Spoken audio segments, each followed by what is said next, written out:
Figure 4. Ayan. Okay? Ayan ang figure 4. Yan ang figure 4. Okay? So, yan. Ngayon, hello guys, meron na namang pasabog itong si Maharlika at meron namang proof siya kung saan nga ay si Bangag nga ang sa kanyang video. Dito ay hindi natatakot si Maharlika dahil alam niya na nagsasabi siya ng totoo at totoong ebidensya ang kanyang hawak, kaya meron na naman siyang pasilip dito. 'Di ba? Nakakakaba at nakaka-excite na lang talaga kasi nga nakakahanga itong si Maharlika at si Miss Cathy kasi nga hindi sila nasisinda kung sino man ang kanilang kinakalaban. Gusto lang nila lumabas ang katotohanan kasi nga hindi naman sila siguro maglalantad sa social media at ilalagay ang kanilang ang buhay nila sa alanganin kung wala silang hawak na ebidensya. Kaya narito guys, panoorin natin ang video. So ngayon, susunugin natin ng jonggang-jongga ang mga jutak na mga jangag. Kaya nga gusto kong tanungin, okay?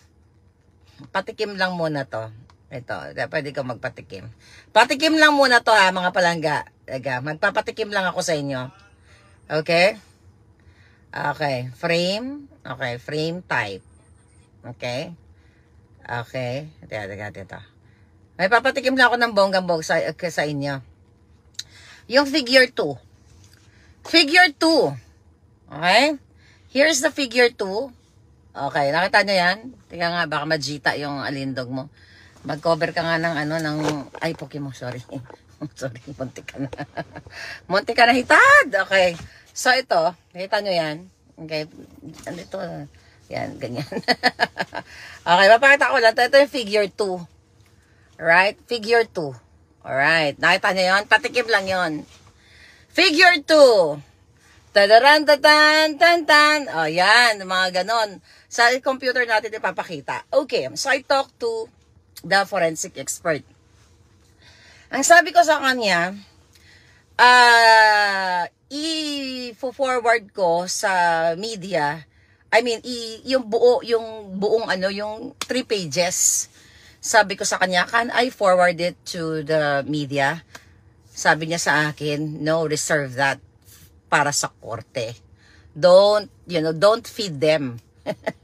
Sabi niya sa akin, huwag mo ibigay ng bonggang-bongga. Pahirapan mo sila, in other words.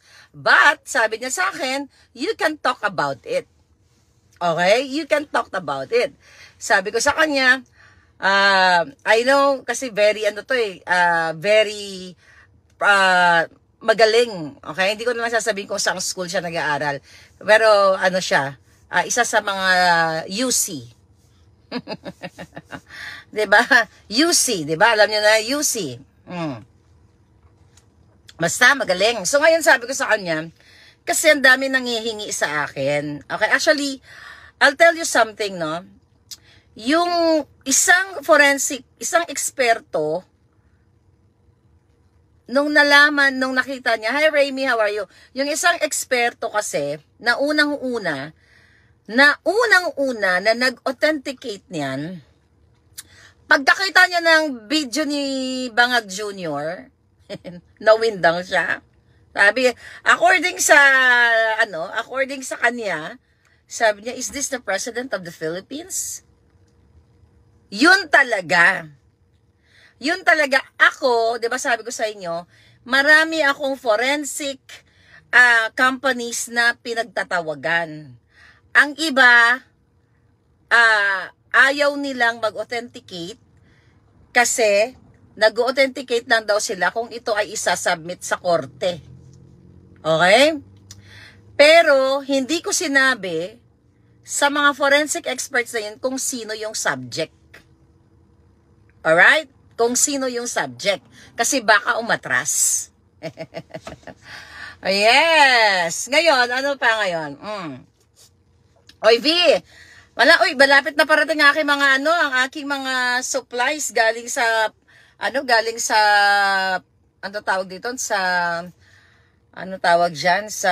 aking hideout ng aking mga purses. Okay, balik tayo sa eksperto. So ngayon, actually, may pinag-forwardan ako ng result pero text lang. Hindi kasama yung mga figure 1, figure 2, figure 3, figure 4. Kasi sabi niya, present that to your followers. Ganyan-ganyan. Present it, but don't post. Sabi niya sa akin, don't post the whole thing. You reserve that for the court. Sabi niya sa akin. Kasi nalaman niya na kung sino. Sabi niya, oh my God. Wow. Tapos, then, pinag-compare. Ang sabi niya sa akin, kapag dumating ka sa korte, kasi yung ano namin, yung ginawa niya kasi ano pa lang yung authentication of the video. Ibig sabihin, hindi niya alam, kumbaga naka-blindfold siya. Kumbaga, naka-blindfold siya, hindi niya alam nung una kung sino yung subject. Basta sabi ko, ito, i-ano mo to, ng bonggang-bongga, i-forensic mo to, tapos, nung after na, so sabi ko sa kanya, do you think, sabi ko ng ganon sa kanya, is it okay if I will I will forward it to the media or I will publish it, the whole paper, ganyan, the whole 3 pages. Sabi niya sa akin, sabi niya, why? Kasi hindi niya alam kung sino yung subject. Sabi niya, why? Sabi ko sa kanya, I want to inform the whole Philippines, the whole world. Sabi ko sa kanya that the president right now is pulboronic. Na-shock siya. Tapos na-shock siya na bonggang-bongga. The president of the Philippines? Sabi ko, yes. So, nag-send ako ng mga, pictures and videos. So, na-shock talaga siya. Okay, sabi niya, if that's the case, kasi giniwento ko na sa kanya, yung ginagawa sa akin harassment, the reason why ginawa ko tong mga forensic na to, ginagawa sa akin ng harassment ng gobyernong ito. Sabi ko, gusto ko silang sa Tagalog, 'di ba? Sa layman's term. Sabi ko, gusto ko silang padapain. Gusto ko silang ilang paso sa sahig, sabi ko ng ganon, sa pamamagitan nitong forensic result mo. Okay, sabi niya ng ganon. You can tell them kung ano nakalagay dyan, which is yun, mamaya pag nasa bahay na ako, mamayang gabi yun, isalansanin natin ng bongga-bongga. Dahil ngayon ay nag-enjoy ako sa aking buhay, pakapakapi muna tayo. So, chika boom boom ko muna sa inyo. So, sabi ko sa kanya, mag-headline to. Sabi ko ganun sa kanya. I mean, headline na magba-viral to sa social media. Then, sabi niya na gano'n sa akin, di sinabi ko sino yung mga kalaban, kasi you know what, sabi ng NBI, sabi ko equivalent to FBI here, but it's, it's far, far away from the FBI and NBI sa Pilipinas. Sabi ko yung NBI, nagpalabas sila ng mga cut-to-cut pictures. Actually, pinakita ko sa niya, natawa siya Sabi niya, really? Sabi niya, yan ba yung ginawa na? Sabi ko, after 1 hour ka ako, na inilabas ko yan. Ganyan. Then, sabi niya na ganyan sa kanya, you challenge them. Sabi niya, you challenge them. Tapos, sabi niya, you are fighting against the president and they are powerful. Sabi niya, I know they're powerful, but your expertise, your forensic result is more powerful than them. Sabi sa akin, oh yeah. Sabi ko, and sabi ko na ganun sa kanya, nakalagay naman actually sa contract, even before, na sabi niya sa akin, magte-testify sa korte. Sabi ko kasi, hindi natakot ako ng DND. Tinatakot-takot ako ng mga buwaka ng GNMS na kakasuhan patungkol dyan sa video na yan kasi ito daw ay finay swap ko o ito ay artificial intelligence made, diba? Yun ang term doon. O deepfake. Sabi niya, then let them be. Let them be, bring it to the court, sabi niya. And sabi ganun sa akin, may binigay pa siya na maraming mga, yung mga link, sabi niya, you contact this. Mga eksperto lahat yan. If they will go after you, sabi ganun sa akin, dyan sa na yan, sa video na yan, then you contact this, 1, 2, 3, 4, 5, 6, 7, 8. Ang daming mga Tapos sabi ko sa kanya, sabi ko, I will follow your guidance. I will not send to my friends. Kaya mga nangihingi dyan, hindi ko sisend sa inyo yung 3 kopya. I will not send it to you guys, but I will tell you kung ano yung nilalaman. Okay? Kung ano, kaya china-challenge ko kayo. Hindi ako sa nagyayabang dahil eksperto ang magpapatunay sa akin na ang pinakita kong video ay authenticated, not only hindi lang dito sa Estados Unidos, kundi pati sa Asia. Sabi ko nga, pati sa Europa, dalhin natin ng bonggang-bongga. So ngayon, teka. So isa yan sa mga teka, ito yata. Okay? Ito. I think meron pa, nandyan pala sa ano ko, sa isang phone ko. Hindi ko pala na Okay, so dito mga kababayan, nako, kakabog tayo mamaya. Hindi na kasi ako nasa labas, nasa lansangan kasi ako. Teka lang ha. Wait a minute. Okay, here. May papakita lang ako sa inyo. Saglit lang. Kaya nga gusto ko talagang ilampaso itong mga jutang ginimis na ito lalo na si Abalos. Ay, ayan, kasi yung tenga. Yung tenga yan, ganyan. Ay, Korean yan, chuchu. Mga ganyan, okay? So, ngayon, ito mga bangag, ha? Ito. So, ayon sa pagsasaliksik ng isang eksperto dito sa Estados Unidos, matatandaan na siya ay eto, figure 4. This is very exciting. Figure 4. Ayan. Okay? Ayan ang figure 4. Yan ang figure 4. Okay? So, yan. Ngayon, mga palangga, ito figure 4. Ayan na, picture niya. Wait. Okay? Okay. Ilang paso mo, madam? So, mamaya na, ilagay natin sa lansan. Bakit ko to pinapakita sa inyo ng pagbaganong-ganon lang? Pinapasabi ko na yung mga yawa. Kaya gusto ko tanungin sa forensic expert na sinasabi ni Abalos, nila lahat ng mga NBI, bumalik kayo sa eskwelahan. Okay? Mag-aaral kayo mula grade 1, okay? Kasi pinagluloko nyo taong bayan. Ang pagsasaliksik o pag-aaral gamit ang methodology. Ano ba Tagalog ng methodology? Ang mga pamamaraan na gamit ang siyensya ay hindi yung isang oras lang. Magupit-gupit ka ng folder, tatawag ka ng mga jutang ginimis na bayarang media at sasabihin nyo, deepfake. Kaya sabi ko sa iyo, talagang ito talaga ang tatama dito sa forensic na to. Yan talaga. So ngayon, gusto ko sa inyo sabihin, ito lang sa figure 4. Okay, figure 4. Okay. Ito ang tanong ko sa inyo. Tanong ko sa mga syunga. So sabi sa figure 4, excuse mo, okay? So gumawa siya ng series of frames. So 4 frames. Okay? Yung 4 na frame na yan, ginamitan niya ng, ito, i-google nyo to para magkaalaman kayo. Yung mga gusto maging forensic expert later, i-google nyo ng bonggang-bongga to. Ginamitan niya ng ganitong pamamaraan. Salt and pepper compression artifacts. Ayan. Hanggang doon lang muna. Salt and pepper compression artifacts. Paano ko man malalaman yan kung di galing sa eksperto? So sa mga tuwid, mga kababayan, ito'y ginamitan ng hindi pag-enhance ng picture na pinicturean mo screenshot tas gaganon mo. Hindi ganyan ang forensic analysis. So ginamitan niya, may mga graph, ek pa yan. Papakita ko sa inyo mamaya.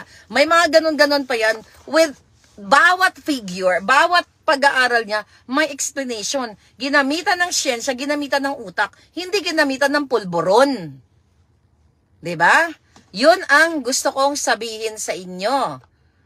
'Yun. Activate a stars party. Ayaw mag-activate. Bala ka. Dirito sa Palasyo Maligay, tag white t-shirt, ha. Okay, may press conference na naman na magaganap, sabi ni Christina Osal. Yes, kaya nga kinakausap ko kayo mga palanggay. Ay mga military, nakikinig naman kayo Yung mga bros ko dyan. Nagkapag-aral kayo, di ba? Nag-seminar kayo sa mga, sabi ko nga, tanyag na eskwela. Pumupunta kayo ng Japan, pumupunta kayo ng Europa, ng Australia, ng Canada, ng Jamaica, o kung saan man kayo, para kayo ay mag-aral ng mga ganitong klaseng short courses or continuing education.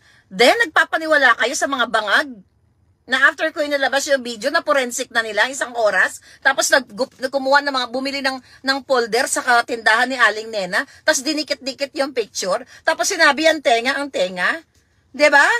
My God! Yari na naman kayo ngayon, kay Inday Marlica. Kaya gusto niyo akong gurgurin. Yan ba? Hi, baby girl! Sas Rogando, ay, baby girl. forward ko sa'yo. Kasi love kita. Forward ko, mamaya. Oo, nasa labas lang ako. Ay, girl, hindi mo ikikerry ito palangga, mga terminologies. Ikaw na, bahalang sumaliksik. Oo, sumaliksik eh. Magsaliksik. I will, girl.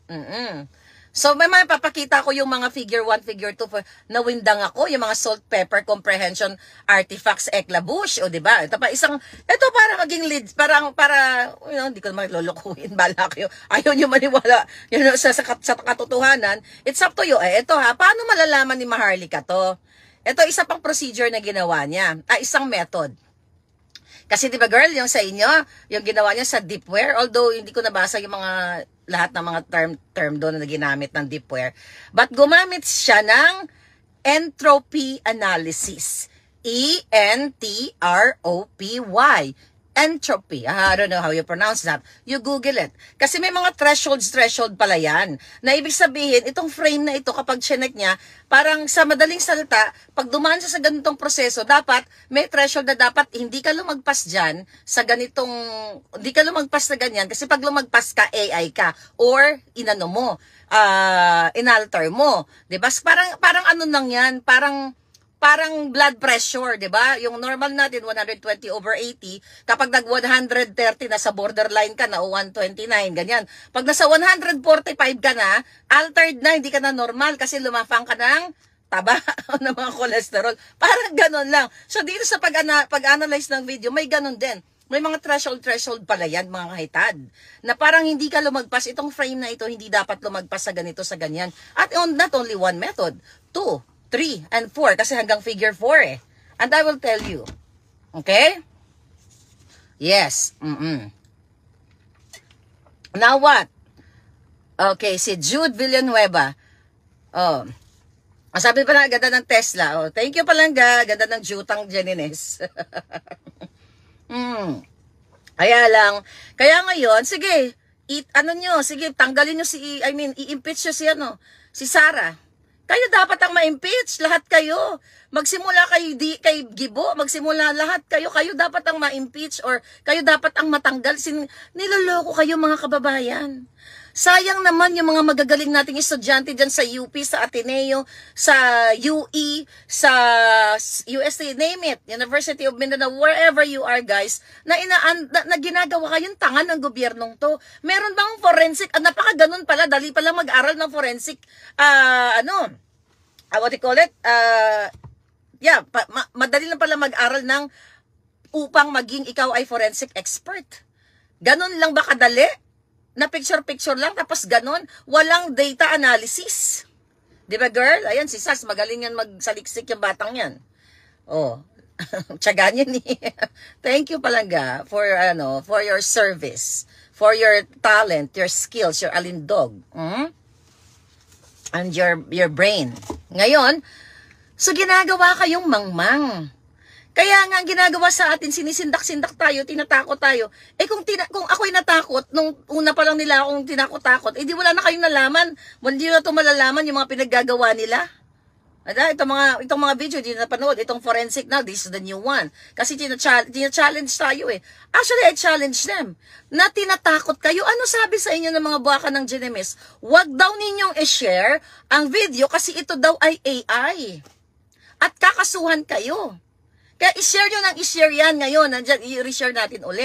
Kasi, papalunok natin ang forensic result dito sa Estados Unidos. Alam mo yung sa Asia, pwede pa makuha yun. Depende yun kung i-require ng korte. Pero no need pa lang. Hindi yun na kailangan ng Asia. Kasi kung dito sila kung dito yung magdidemanda si Marcos Jr. at sasabihin niya, yung Maharlika na yan, nagpakalat ng deepfake, di papalunok. Binigyan nga ako ng list of other forensic experts na kung kailangan ko ng tulong, lumapit ako dito sa mga ganitong ito, kung ito ay madadala sa Korte Suprema. Sa Korte, di ba? Dito sa California. At itong nagsulat dito, nag-sign dito forensic result na ito, mga palangga, ay willing siya to testify sa korte. Sa tingin nyo. Okay, ito pa pala sabi niya sa akin, Alam mo, naintindihan ko siya. Nung una, Noong una nandoon siya sa 50-50 na na gusto niyang i-publish. Pero nung nalaman niyang presidente, sabi niya sa akin, they might harass us, our company.